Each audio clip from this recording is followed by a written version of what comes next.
Hello, beautiful friends.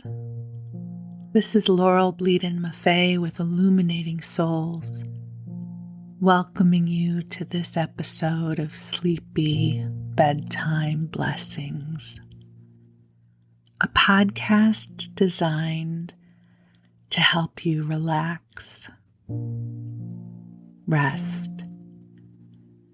and hopefully drift off into a beautiful experience of sleep. I'm an angelic practitioner, a spiritual teacher, and encourager of souls.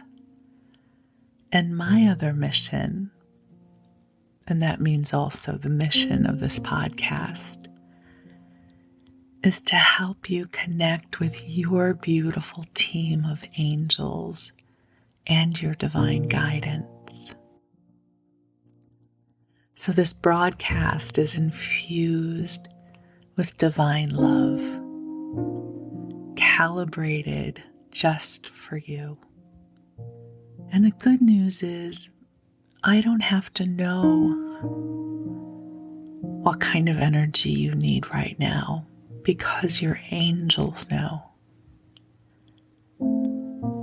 And they are here with you right now. We all have our beautiful teams of light who have known us since before we were born.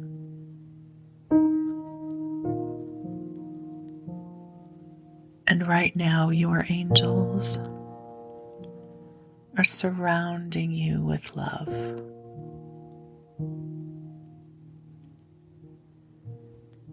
And I also have to say, this is a special holiday episode of Sleepy Bedtime Blessings. That this is going to be released right around Christmas.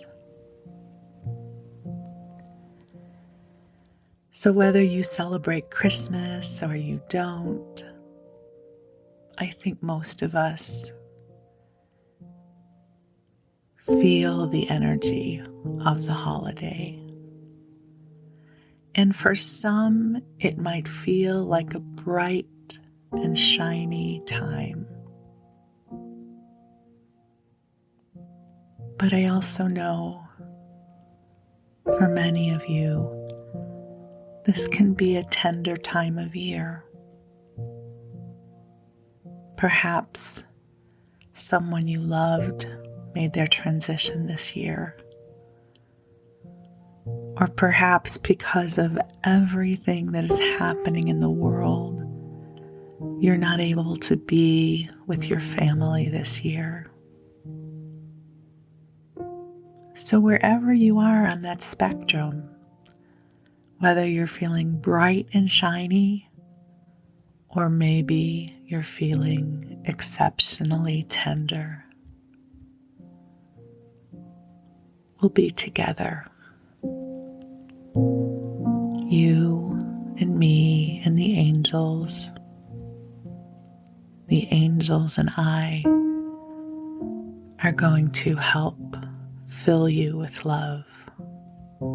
So my beautiful ones, just go ahead and take a beautiful deep breath in and exhale. And I am going to ask the angels to be here with us now. So beautiful angels on high, I can feel that you are already here.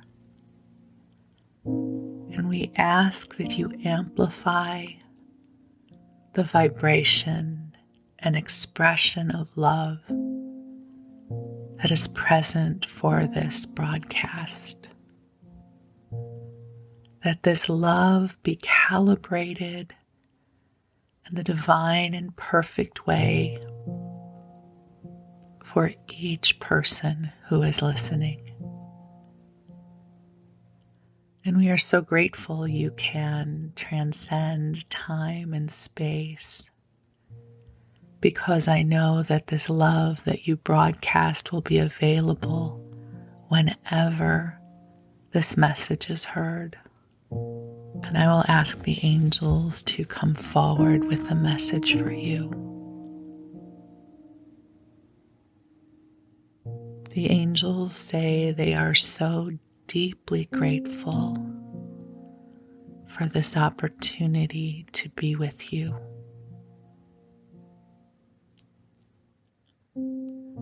You are a source of great light in this world.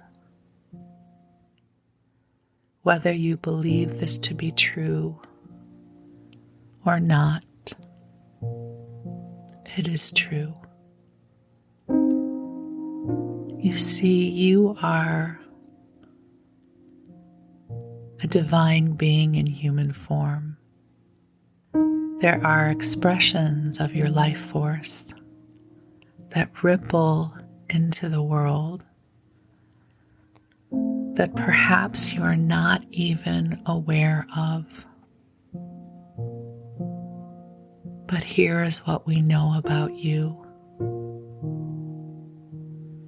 You feel the world in your heart.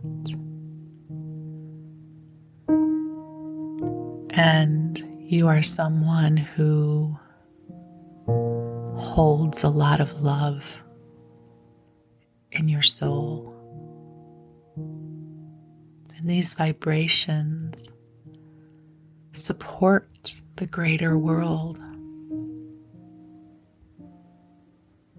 And you know, I'm guided to share with you a dream that I had last night. In the dream, a friend who I don't know on the earth plane, but in the dream I knew them well, had shared with me that her brother was having a very difficult time and might I be willing to speak with him? And I said, of course. And so in the dream, I asked for his permission to look into his energy field. And he said yes. And as I looked into his energy field, I felt the angels coming in. And we said to him, "You are carrying the weight of the world in your energy field." And they didn't mean it as a metaphor.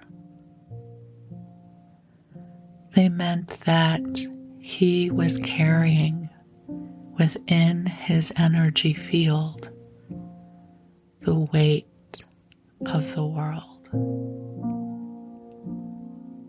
And I think many of us who are bringers of light, we have a tendency to do that. And so the angels suggested to him, encouraged him. They said, "Are you someone who believes in the power of the Christed light?" And he said, "Yes." And they said, "Bring the Christed light into your energy field and bring your angels into your energy field. And they will help. They will help to run interference with the weight of the world because you are not meant to carry it.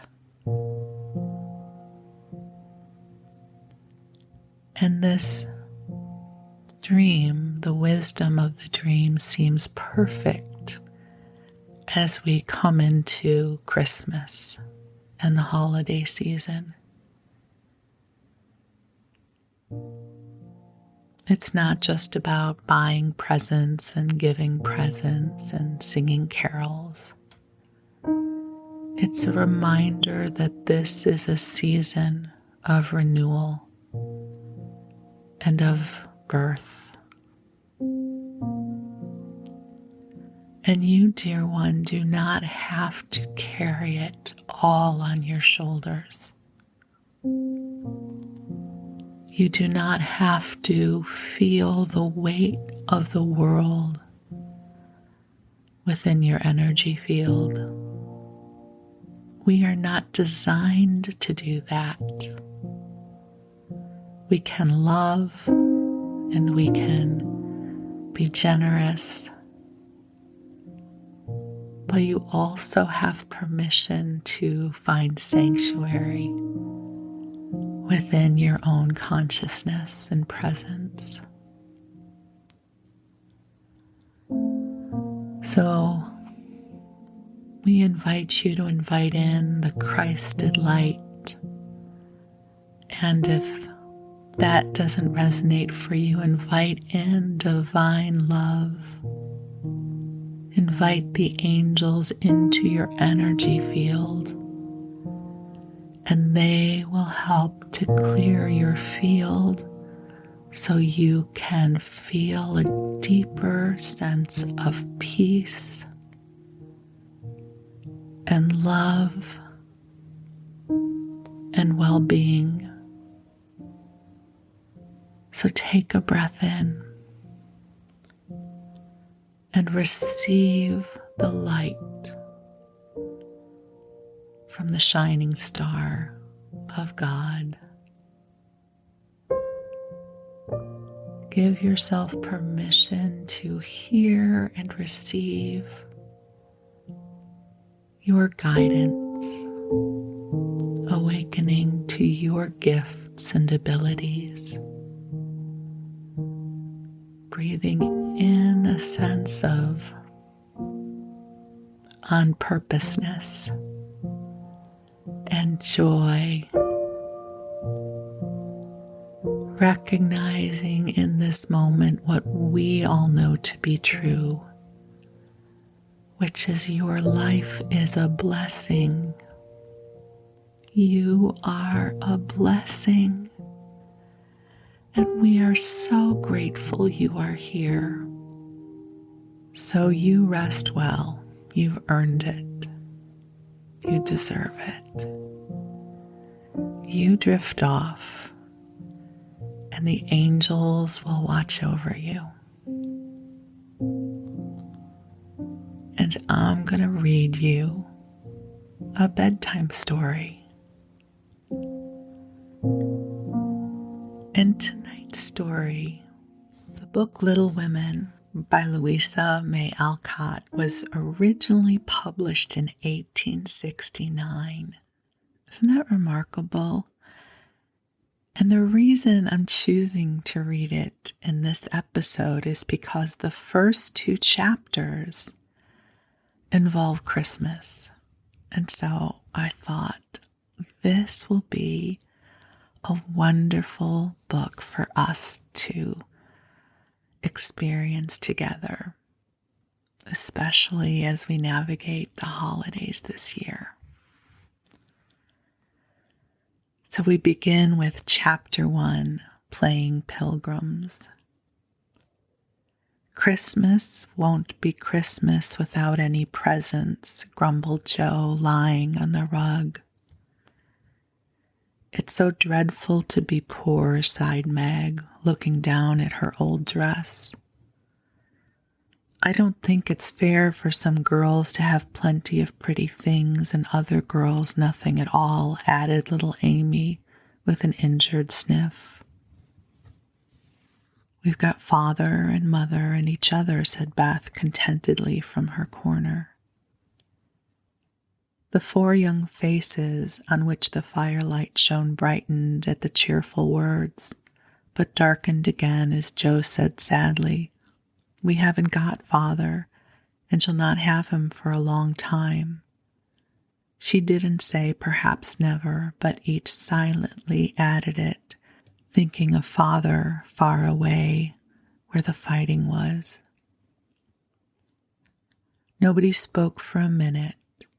Then Meg said in an altered tone, "You know the reason Mother proposed not having any presents this Christmas was because it is going to be a hard winter for everyone, and she thinks we ought to not spend money for pleasure when our men are suffering so in the army. We can't do much, but we can make our little sacrifices and ought to do it gladly. But I am afraid I don't. And Meg shook her head as she thought regretfully of all the pretty things she wanted. But I don't think the little we should spend would do any good. We've each got $1, and the army wouldn't be much help by our giving that. I agree not to expect anything from Mother or you, but I do want to buy Undine and Cintran for myself. I've wanted it for so long, said Joe, who was a bookworm. I plan to spend mine in new music, said Beth with a little sigh, which no one heard but the hearth brush and the kettle holder. I shall get a nice box of Faber's drawing pencils. I really need them, said Amy decidedly. Mother didn't say anything about our money, and she won't wish us to give up everything. Let's each buy what we want and have a little fun. I'm sure we work hard enough to earn it, cried Joe, examining the heels of her shoes in a gentlemanly manner.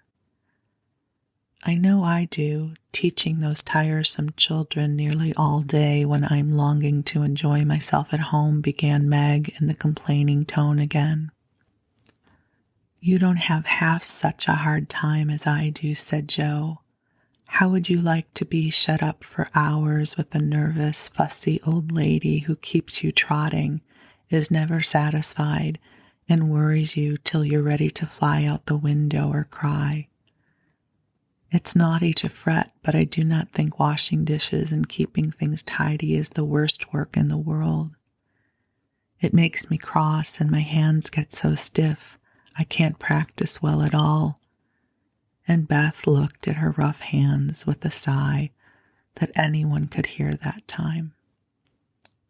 I don't believe any of you suffer as I do, cried Amy, for you don't have to go to school with impertinent girls who plague you if you don't know your lessons, and laugh at your dresses, and label your father if he isn't rich, and insult you when your nose isn't nice. If you mean libel, I'd say so, and not talk about labels, as if Papa was a pickle bottle, advised Joe, laughing. I know what I mean, and you needn't be satirical about it. It's proper to use good words and improve your vocabulary, returned Amy with dignity. Don't peck at one another, children. Don't you wish we had the money Papa lost when we were little, Joe? Dear me, how happy and good we'd be if we had no worries, said Meg, who could remember better times. You said the other day you thought we were a deal happier than the King children, for they were fighting and fretting all the time in spite of their money. So I did, Beth. Well, I think we are. For though we have to work, we make fun of ourselves in a pretty jolly set, as Joe would say. Joe does use such slang words, observed Amy with a reproving look at the long figure stretched on the rug. Joe immediately sat up, put her hands in her pockets, and began to whistle. Don't, Joe, it's so boyish. That's why I do it. I detest rude, unladylike girls. I hate affected nimny-pimny chits. Birds in their little nest agree, sang Beth, the peacemaker, with such a funny face that both sharp voices softened to a laugh, and the pecking ended for that time. Really, girls, you are both to be blamed, said Meg, beginning to lecture in her elder sister fashion. You are old enough to leave off boyish tricks and behave better, Josephine. It didn't matter so much when you were a little girl, but now you are so tall and turn up your hair, you should remember that you are a young lady.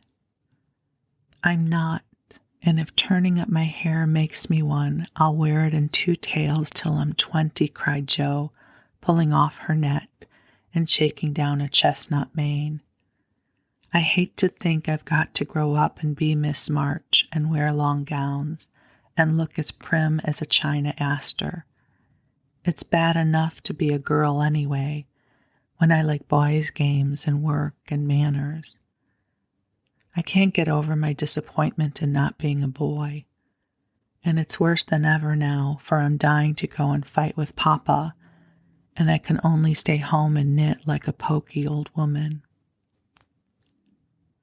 And Jo shook the blue army sock till the needles rattled like castanets and her ball bounded across the room. Poor Jo, it's too bad, but it can't be helped. So you must try to be contented with making your name boyish and playing brother to us girls, said Beth, stroking the rough head with a hand that all the dishwashing and dusting in the world could not make ungentle in its touch. As for you, Amy, continued Meg, you are altogether too particular and prim. Your airs are funny now, but you'll grow up an affected little goose if you don't take care. I like your nice manners and refined ways of speaking when you don't try to be elegant, but your absurd words are as bad as Jo's slang. Jo is a tomboy and Amy a goose. What am I, please? Asked Beth, ready to share the lecture. You are a dear and nothing else, answered Meg warmly, and no one contradicted her, for the mouse was the pet of the family.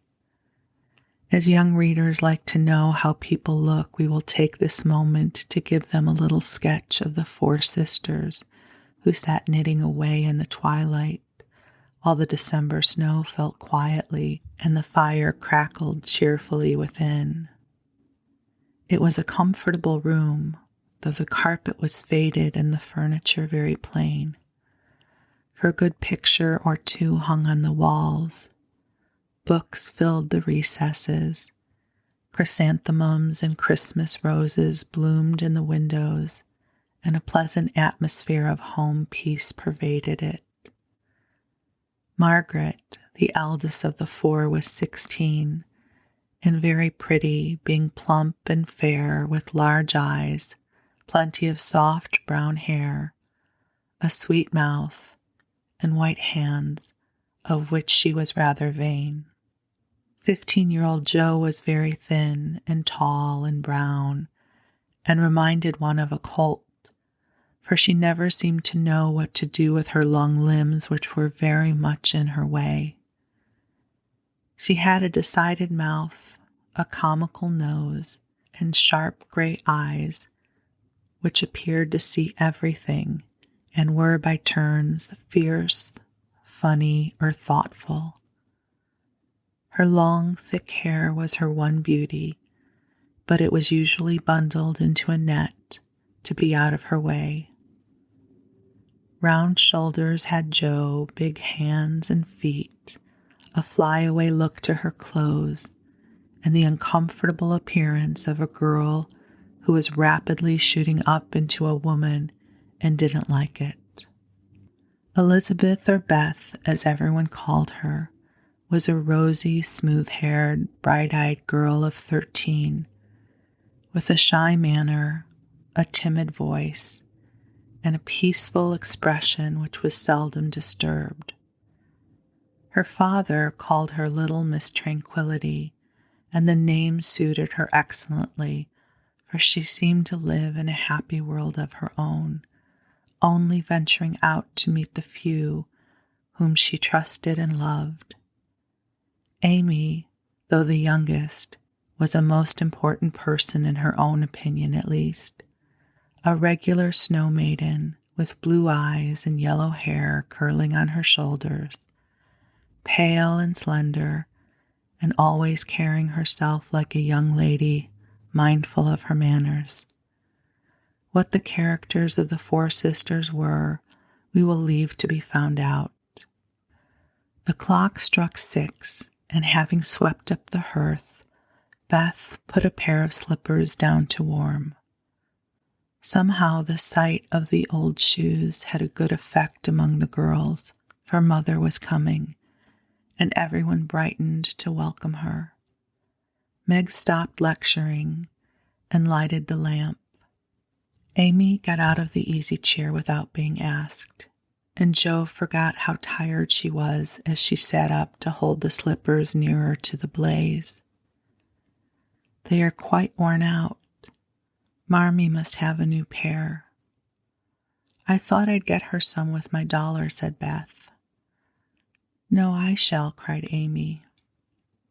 I'm the oldest, began Meg, but Jo cut in with a decided, I'm the man of the family now that Papa is away, and I shall provide the slippers, for he told me to take special care of Mother while he was gone. I'll tell you what we'll do, said Beth.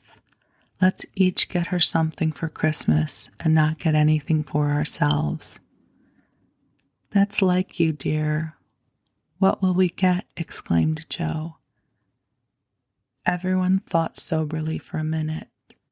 Then Meg announced, as if the idea was suggested by the sight of her own pretty hands, I shall give her a nice pair of gloves. Army shoes, best to be had, cried Jo. Some handkerchiefs, all hemmed, said Beth. I'll get a little bottle of cologne. She likes it, and it won't cost too much, so I'll have some left to buy my pencils, added Amy. How will we give the things? Asked Meg. Put them on the table and bring her in and see her open the bundles. Don't you remember how we used to do on our birthdays? Answered Jo. I used to be so frightened when it was my turn to sit in the chair with the crown on and see you all come marching around to give the presents with a kiss. I liked the things and the kisses, but it was dreadful to have you sit looking at me while I opened the bundles, said Beth, who was toasting her face and the bread for tea at the same time. Let Marmee think we're getting things for ourselves and then surprise her. We must go shopping tomorrow afternoon, Meg. There's so much to do about the play for Christmas night, said Jo, marching up and down with her hands behind her back and her nose in the air. I don't mean to act any more after this time. I'm getting too old for such things, observed Meg, who was as much a child as ever about dressing up frolics. You won't stop, I know. As long as you can trail round in a white gown with your hair down and wear gold paper jewelry. You're the best actress we've got, and there'll be an end of everything if you quit the board, said Jo. We ought to rehearse tonight. Come here, Amy, and do the fainting scene, for you are stiff as a poker in that. I can't help it. I never saw anyone faint, and I don't choose to make myself all black and blue tumbling flat as you do. If I can go down easily, I'll drop. If I can't, I shall fall into a chair and be graceful. I don't care if Hugo does come at me with a pistol, returned Amy, who was not gifted with dramatic power, but was chosen because she was small enough to be borne out shrieking by the villain of the piece.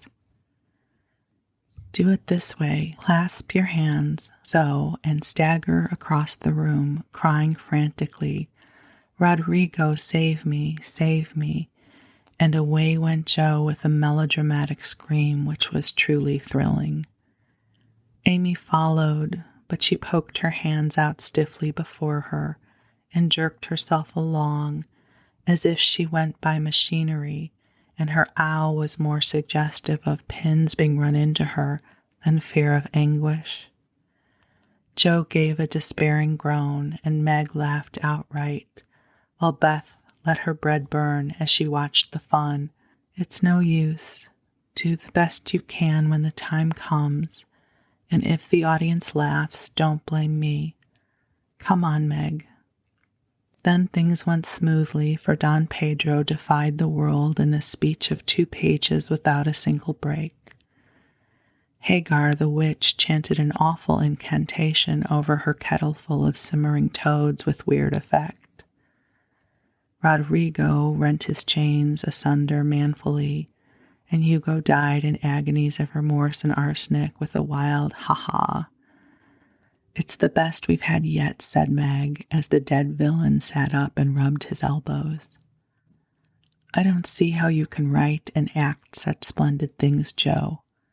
You're a regular Shakespeare," exclaimed Beth, who firmly believed that her sisters were gifted with wonderful genius in all things. "Well, not quite," replied Joe modestly. "I do think The Witch's Curse and operatic tragedy is rather a nice thing, but I'd like to try Macbeth. If we only had a trapdoor for Banquo, I always wanted to do the killing part." And the rehearsal ended in a general burst of laughter. "Glad to find you so merry, my girls," said a cheery voice at the door, and actors and audience turned to welcome a tall, motherly lady with a "Can I help you" look about her, which was truly delightful. She was not elegantly dressed, but a noble-looking woman, and the girls thought the gray cloak and unfashionable bonnet covered the most splendid mother in the world. "Well, dearies, how have you got on today?" "There was so much to do getting the boxes ready to go tomorrow that I didn't come home to dinner." "Has anyone called? Beth, how's your cold? Meg, Joe, you look tired. Come and kiss me, baby." While making these maternal inquiries, Mrs. March got her wet things off, her warm slippers on, and sitting down in the easy chair, drew Amy to her lap, preparing to enjoy the happiest hour of her busy day. The girls flew about trying to make things comfortable, each in her own way. Meg arranged the tea table.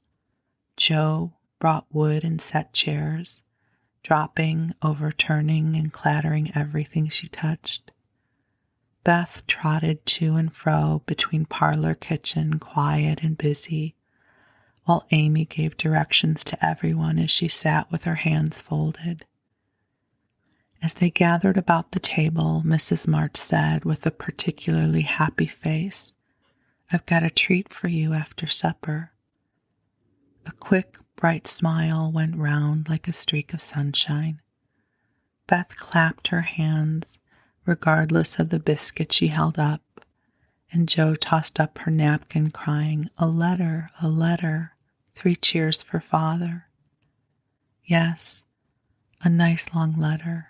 He is well, and thinks he shall get through the cold season better than we feared. He sends all sorts of loving wishes for Christmas, and an especial message to you girls," said Mrs. March, patting her pocket as if she'd got a treasure there. "Hurry and get done. Don't stop to quirk your little finger and simper over your plate, Amy," cried Joe, choking on her tea and dropping her bread and butter side down on the carpet in her haste to get at the treat.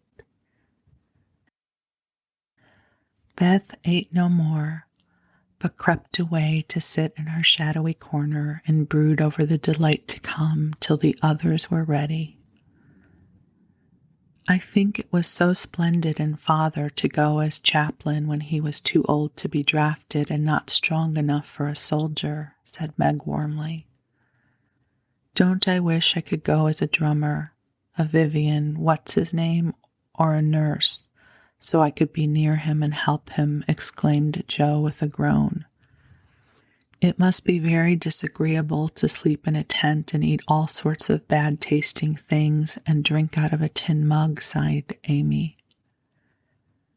"When will he come home, Marmee?" asked Beth with a little quiver in her voice.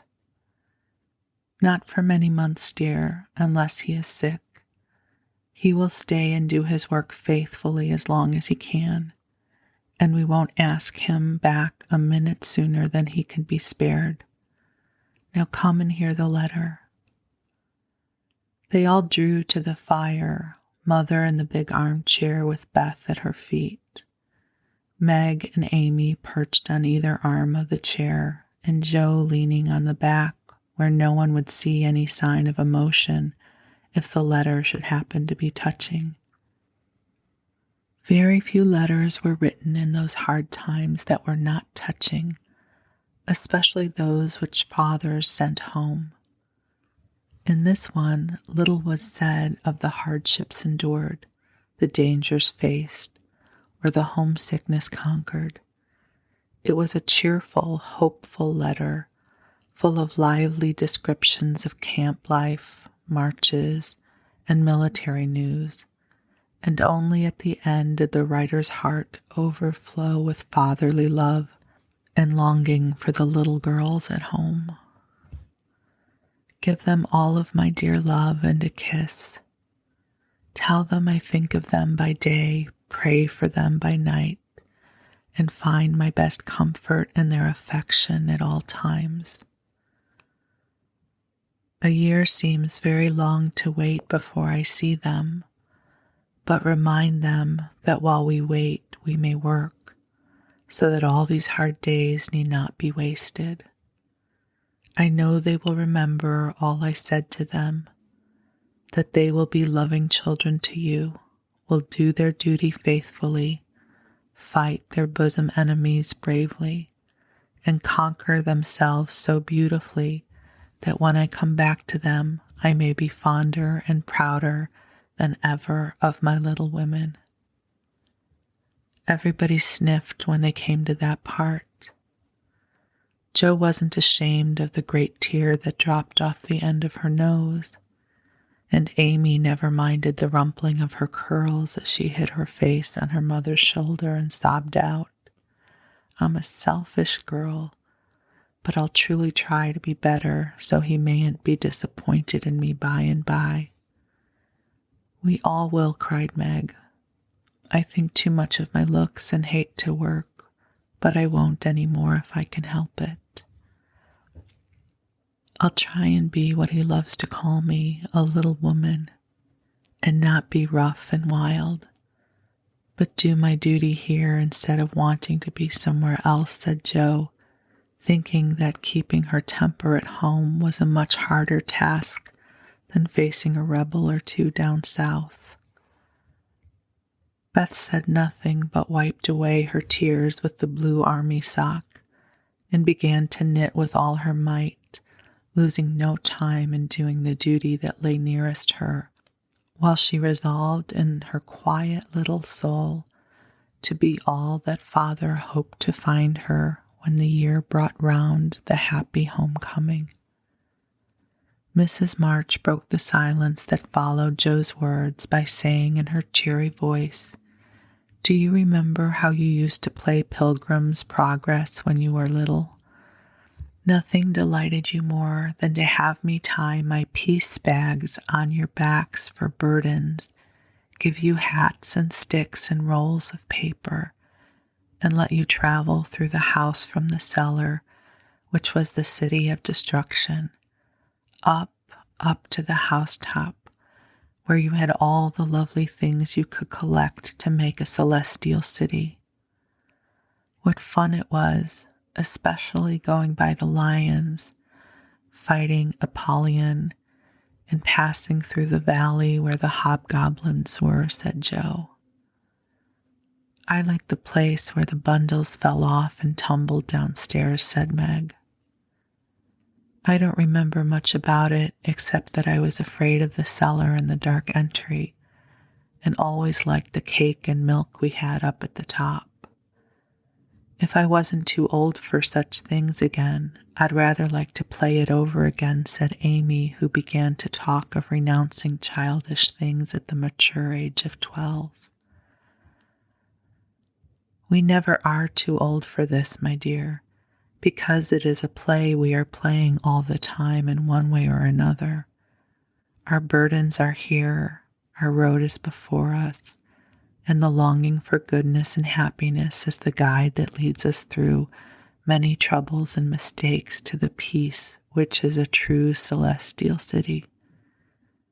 Now, my little pilgrims, suppose you begin again, not in play, but in earnest, and see how far on you can get before Father comes home."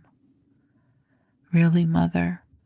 Where are our bundles?" asked Amy, who was a very literal young lady. "Each of you told what your burden was just now, except Beth. I rather think she hasn't got any," said her mother. "Yes, I have. Mine is dishes and dusters and envying girls with nice pianos and being afraid of people. Beth's bundles was such a funny one that everybody wanted to laugh, but nobody did, for it would have hurt her feelings very much." "Let us do it," said Meg thoughtfully. "It is only another name for trying to be good, and the story may help us. For though we do want to be good, it's hard work and we forget and don't do our best. We were in the Slough of Despond tonight, and Mother came and pulled us out as Help did in the book. We ought to have our roll of directions, like Christian." "What shall we do about that?" asked Joe, delighted with the fancy, which lent a little romance to the very dull task of doing her duty. "Look under your pillows Christmas morning, and you will find your guidebook," replied Mrs. March.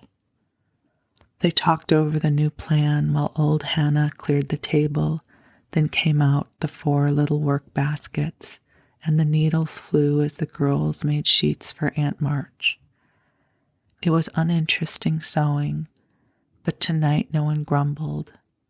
They adopted Joe's plan of dividing the long seams into 4 parts and calling the quarters Europe, Asia, Africa, and America, and in that way got on capitally, especially when they talked about the different countries as they stitched their way through them. At 9 they stopped work and sang as usual before they went to bed. No one but Beth could get much music out of the old piano, but she had a way of softly touching the yellow keys and making a pleasant accompaniment to the simple songs they sang. Meg had a voice like a flute, and she and her mother led the little choir.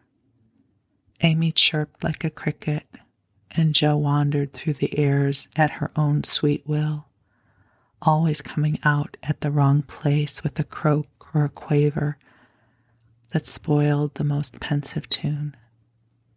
They had always done this from the time they could lisp. Crinkle, crinkle, little tar, and it had become a household custom, for the mother was a born singer. The first sound in the morning was her voice as she went about the house singing like a lark, and the last sound at night was the same cheery sound, for the girls never grew too old for that familiar lullaby. Chapter 2, A Merry Christmas.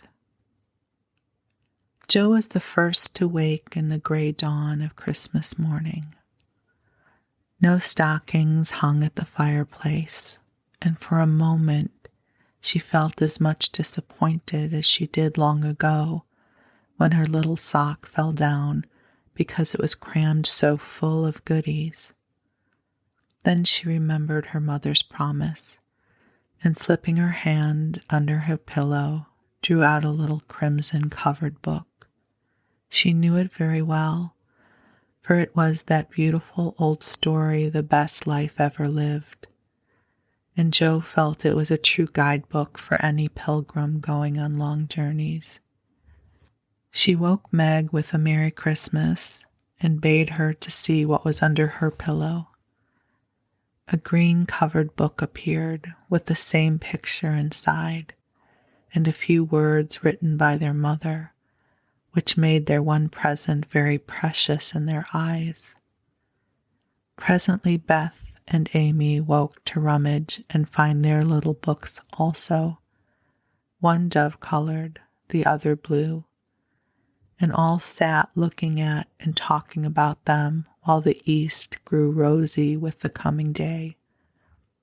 In spite of her small vanities, Margaret had a sweet and pious nature which unconsciously influenced her sisters, especially Jo, who loved her very tenderly and obeyed her because her advice was so gently given. "Girls," said Meg seriously, looking from the tumbled head beside her to the two little night-capped ones in the room beyond, "Mother wants us to read and love and mind these books, and we must begin at once.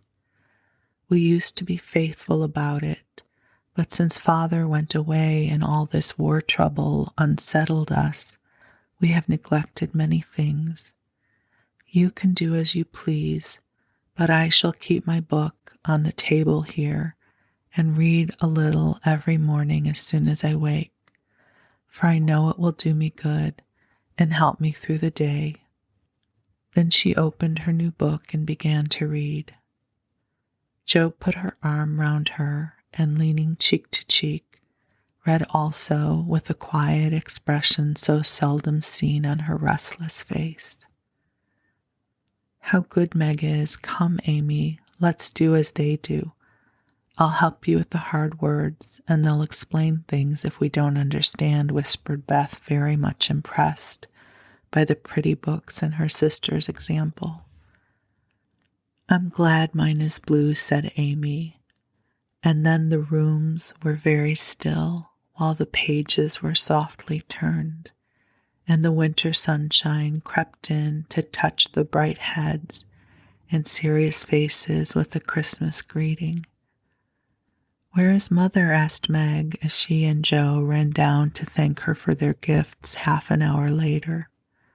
"Goodness only knows. Some poor creature came a-beggin', and your ma went straight off to see what was needed." "There was never such a woman for giving away victuals and drink, clothes and fire," replied Hannah, who had lived with the family since Meg was born, and considered by them all more as a friend than a servant. "She will be back soon, I think, so fry your cakes and have everything ready," said Meg, looking over the presents, which were collected in a basket and kept under the sofa, ready to be produced at the proper time. "Why, where is Amy's bottle of cologne?" she added, as the little flask did not appear. "She took it out a minute ago and went off with it to put a ribbon on it or some such notion," replied Jo, dancing about the room to take the first stiffness off the new army slippers. "How nice my handkerchiefs look, don't they? Hannah washed and ironed them for me, and I marked them all by myself," said Beth, looking proudly at the somewhat uneven letters which had cost her such labor. "Bless the child, she's gone and put Mother on them instead of M. March. How funny," cried Jo, taking one up. "Isn't that right? I thought it was better to do it so, because Meg's initials are M.M., and I don't want anyone to use these but Marmee," said Beth, looking troubled. "It's all right, dear, and a very pretty idea, quite sensible, too, for no one can ever mistake now. It will please her very much, I know," said Meg, with a frown for Jo and a smile for Beth. "There's Mother. Hide the basket, quick," cried Jo, as a door slammed and steps sounded in the hall. Amy came in hastily and looked rather abashed when she saw her sisters all waiting for her. "Where have you been, and what are you hiding behind you?" asked Meg, surprised to see by her hood and cloak that lazy Amy had been out so early. "Don't laugh at me, Jo. I didn't mean anyone should know till the time came. I only meant to change the little bottle for a big one, and I gave all my money to get it, and I'm truly trying not to be selfish anymore." As she spoke, Amy showed the handsome flask, which replaced the cheap one, and looked so earnest and humble in her little effort to forget herself that Meg hugged her on the spot, and Jo pronounced her a trump. while Beth ran to the window and picked her finest rose to ornament the stately bottle. You see, I felt ashamed of my present after reading and talking about being good this morning. So I ran around the corner and changed it the minute I was up. And I'm so glad, for mine is the handsomest now. Another bang of the street door sent the basket under the sofa and the girls to the table eager for breakfast. Merry Christmas, Marmee, many of them. Thank you for our books. We read some and mean to every day, they all cried in a chorus. Merry Christmas, little daughters. I'm glad you began at once and hope you will keep on. But I want to say one word before we sit down. Not far away from here lies a poor woman with a little newborn baby. 6 children are huddled into one bed to keep from freezing, for they have no fire. There is nothing to eat over there, and the oldest boy came to tell me they were suffering hunger and cold. My girls, will you give them your breakfast as a Christmas present? They were all unusually hungry, having waited nearly an hour, and for a minute no one spoke. Only a minute, for Joe exclaimed impetuously, I'm so glad you came before we began. May I go and help carry the things to the poor little children? Asked Beth eagerly. I shall take the cream and the muffins, added Amy, heroically giving up the article she most liked. Meg was already covering the buckwheats and piling the bread into one big plate. I thought you'd do it, said Mrs. March, smiling as if satisfied. You shall all go and help me, and when we come back we will have bread and milk for breakfast and make up for it at dinner time. They were soon ready, and the procession set out. Fortunately, it was early, and they went through back streets, so few people saw them, and no one laughed at the queer party. A poor, bare, miserable room it was, with broken windows, no fire, ragged bedclothes, a sick mother, wailing baby, and a group of pale, hungry children cuddled under one old quilt, trying to keep warm. How the big eyes stared and the blue lips smiled as the girls went in. It is good angels come to us, said the poor woman, crying for joy. Funny angels in hoods and mittens, said Joe, and set them to laughing. In a few minutes, it really did seem as if kind spirits had been at work there. Hannah, who had carried wood, made a fire and stopped up the broken panes with old hats and her own cloak. Mrs. March gave the mother tea and gruel and comforted her with promises of help while she dressed the little baby as tenderly as if it had been her own. The girls, meantime, spread the table, set the children round the fire, and fed them like so many hungry birds, laughing, talking, and trying to understand their funny broken English. Das ist gut, das Engelkinder, cried the poor things as they ate and warmed their purple hands at the comfortable blaze.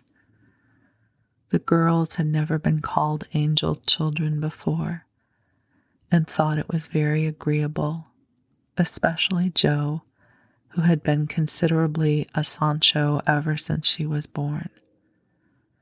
That was a very happy breakfast, though they didn't get any of it. And when they went away, leaving comfort behind, I think there were not in all the city 4 merrier people than the hungry little girls who gave away their breakfasts and contented themselves with bread and milk on Christmas morning.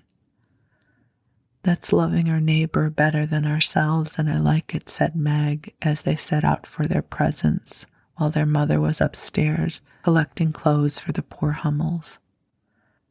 Not a very splendid show, but there was a great deal of love done up in the few little bundles and the tall vase of red roses, white chrysanthemums, and trailing vines, which stood in the middle, gave quite an elegant air to the table. "She's coming. Strike up, Beth. Open the door, Amy. 3 cheers for Marmee," cried Joe, prancing about while Meg went to conduct Mother to the seat of honor. Beth played her happiest march. Amy threw open the door, and Meg enacted escort with great dignity. Mrs. March was both surprised and touched, and smiled with her eyes full as she examined her presents and read the little notes which accompanied them. The slippers went on at once. A new handkerchief was slipped into her pocket, well scented with Amy's cologne. The rose was fastened in her bosom, and the nice gloves were pronounced a perfect fit. There was a good deal of laughing and kissing and explaining, in the simple, loving fashion which makes those home festivals so pleasant at the time, so sweet to remember long afterward, and then all fell to work. The morning charities and ceremonies took so much time that the rest of the day was devoted to preparations for the evening festivities. Being still too young to go off into the theater, and not rich enough to afford any great outlay for private performances, the girls put their wits to work, and necessity being the mother of invention, made whatever they needed. Very clever were some of their productions: pasteboard guitars, antique lamps made of old-fashioned butter boats covered with silver paper, gorgeous robes of old cotton glittering with tin spangles from a pickle factory, and armor covered with the same useful diamond-shaped bits left in sheets when the lids of preserve pots were cut out. The big chamber was the scene of many innocent revels. No gentlemen were admitted, so Jo played the male parts to her heart's content, and took immense satisfaction in a pair of russet leather boots given her by a friend who knew a lady who knew an actor. These boots, an old foil, and a slashed doublet once used by an artist for some picture, were Jo's chief treasures and appeared on all occasions. The smallness of the company made it necessary for the 2 principal actors to take several parts apiece, and they certainly deserved some credit for the hard work they did in learning 3 or 4 different parts, whisking in and out of various costumes, and managing the stage besides. It was excellent drill for their memories, a harmless amusement, and employed many hours which otherwise would have been idle, lonely, or spent in less profitable society. On Christmas night, a dozen girls piled onto the bed, which was the dress circle, and sat before the blue and yellow chintz curtains in a most flattering state of expectancy. There was a good deal of rustling and a whispering behind the curtain, a trifle of lamp smoke, and an occasional giggle from Amy, who was apt to get hysterical in the excitement of the moment. Presently a bell sounded, the curtains flew apart, and the operatic tragedy began.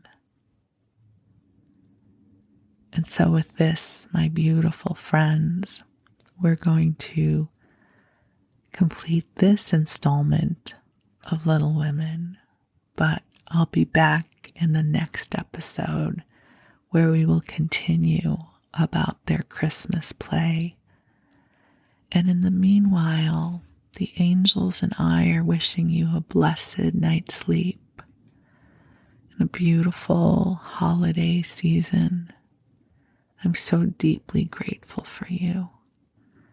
You are loved, and you are precious, and you are a blessing in this world. Sweet dreams.